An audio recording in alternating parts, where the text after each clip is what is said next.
This is Rebecca Navarez, and this is my second set of book critiques. Gone Wild, an Endangered Animal Alphabet, written and illustrated by David McLemmons. This picture book describes different endangered animals through every letter of the alphabet. The illustrations in the book shows each letter as a different work of art. This book is also my featured text for this book set. My first lesson is for a second grade classroom in the science area. My standard is from the Next Generation Science Standards. Students will investigate what are some causes of animals becoming endangered. They will then discuss with their peers what they think they can do to help the environment to save the animals. Each student will then create a Buncee showing how they would help the environment in their community. They will post their Buncee to the board online so that everyone can see and comment on each other's work.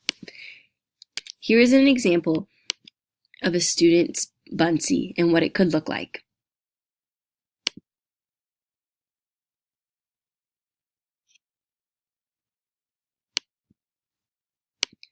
Students can also comment or rate their peers' work. My second lesson is in the second grade classroom for math. My standard is from the Common Core Standards. Students will make their own alphabet books, using Google Slides to create the books. The books will contain a page for each letter of the alphabet with at least 2 words they do not know that start with each letter. They will then put a picture on the page describing the word, a definition of the word, and how they would use it in a sentence. Once they finish, they will post a link of their book onto a Padlet for the class. Students will then be required to read others' books and comment on at least 2. So my second book is So You Want to Be President? This book goes through characteristics of presidents from their similarities to their differences to even the reasons some were impeached.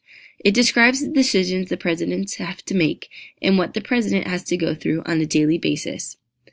It is written by Judith St. George and illustrated by David Small. Bud, Not Buddy. Set in the Great Depression, Bud Caldwell moves from foster home to foster home after the death of his mother. He does not